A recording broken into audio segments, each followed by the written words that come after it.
High, বাংলাদেশে এখন অনেকে একটাই প্রশ্ন করছে, কেন সকলে ব্যাংক থেকে টাকা উত্তোলন করছে আর কেন প্রাইভেট ব্যাংকগুলোতে এত বেশি সুদের হার, আর ভবিষ্যতে ব্যাংকের কি অবস্থা হবে সেটা এখন সকলের একটা প্রশ্ন।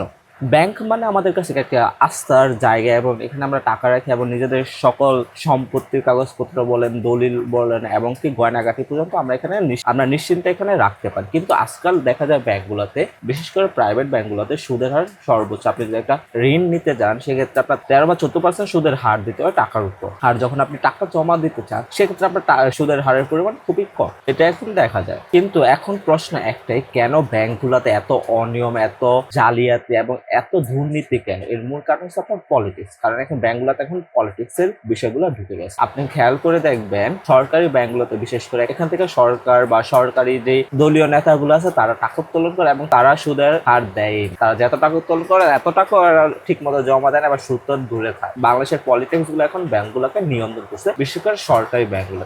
আর প্রাইভেট ব্যাংক তো আছে যেগুলো বিশেষ বড় ব্যাংক, ওইগুলোতে সরকারি পলিটিক্স এর লোকগুলো সেগুলো নিয়ন্ত্রণ করছে। এখন প্রশ্ন হতে পারে, কেন হঠাৎ করে ইসলামী ব্যাংকগুলো থেকে মানুষের টাকা উত্তোলন করছে? বিশেষ করে এখানে পলিটিক্স এর লোকগুলা ইসলামী ব্যাংক থেকে যে পরিমাণ টাকা নিচ্ছে এবং তারা নিয়মিত টাকাগুলো পরিশোধ করতেছে না, সেই কারণে ব্যাংকগুলো ঋণ খেলাপি বেশি বেড়ে গেছে। আর সেই কারণে মানুষের মধ্যে একটা ভয় ঢুকে গেছে, তাদের টাকা নিরাপদ থাকবে কিনা। সেই কারণে অনেকে টাকা উত্তোলন করতেছে, মানুষের ব্যাংকের প্রতি বিশ্বাস আস্তে আস্তে কমতে শুরু করছে। এটা সবচেয়ে বড় একটা সংকট এখন বাংলাদেশে এই মুহূর্তে। আর একটা পয়েন্ট হচ্ছে ভবিষ্যৎ অনিশ্চয়তা, মানে ভবিষ্যতে আপনি টাকা পাবেন কিনা সেটা নিশ্চয়তা ব্যাংকগুলো দিচ্ছে কিনা, এবং আপনার আস্তে আস্তে ব্যাংকের প্রতি বিশ্বাসগুলো আস্তে আস্তে চলে যাচ্ছে।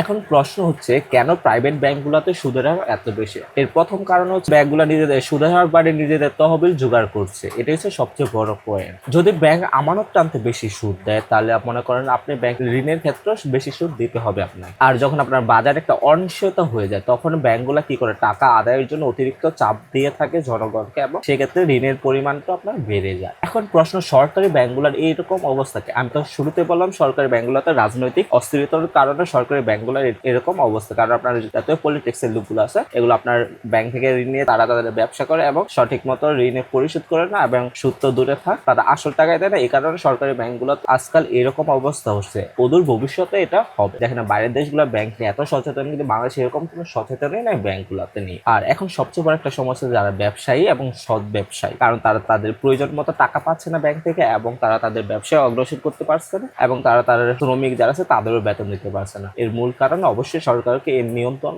করতে হবে, নাহলে অদূর ভবিষ্যতে ব্যবসায় প্রতিষ্ঠান, আপনার জাতীয় প্রতিষ্ঠানগুলো আছে ব্যাংক থেকে আস্তে আস্তে আস্তারা, এবং তারা অদূর ভবিষ্যতে হয়তো বা আমি ব্যাংকে টাকাই জমা রাখবো, সেটা একটা দেশ পরিচালনার ক্ষেত্রে সবচেয়ে বড় সমস্যা হবে। যদি ব্যাংকে টাকা না থাকে তাহলে আপনার দেশের উন্নয়ন হবে না। ব্যাংকে টাকা থাকলে তো আপনি যে ঋণগুলো আছে সেগুলো পরিশোধ করতে পারবেন, নাহলে তো সরকার কোনোভাবে দেশের উন্নয়ন করতে পারবে না। এখন এখানে সরকার কি করতে পারে? সরকার এখানে একটাই কাজ করতে পারে, নজরদারি রাখা। আপনার দুর্বল ব্যাংকগুলোকে নজরদারিতে রাখ, আপনার খেলাপি যে ঋণগুলো আছে সেগুলো কমাতে হবে, এবং ব্যাংকের সংস্কার করতে হবে। সংস্কার না করলে কোনো মতেই ব্যাংকের উন্নয়ন হবে না, এবং জনগণের আস্থা তৈরি করতে হবে সরকারকে, যাতে ব্যাংকের প্রতি জনগণ আবার আস্থা করতে পারে, এবং জনগণ যাতে ব্যাংকের প্রতি নিরাপত্তা পায় সেরকম একটা সরকারকে তৈরি করতে হবে। তাই আমাদের সাধারণ মানুষ হিসেবে আমাদের একটি কাজ এখন সরকারকে প্রশ্ন করতে হবে, যাতে সরকার ব্যাংকের প্রতি তার নজরদারিতা এবং মানুষের আস্থা তৈরি করতে পারে। আর তখন পাশে থাকার জন্য ধন্যবাদ।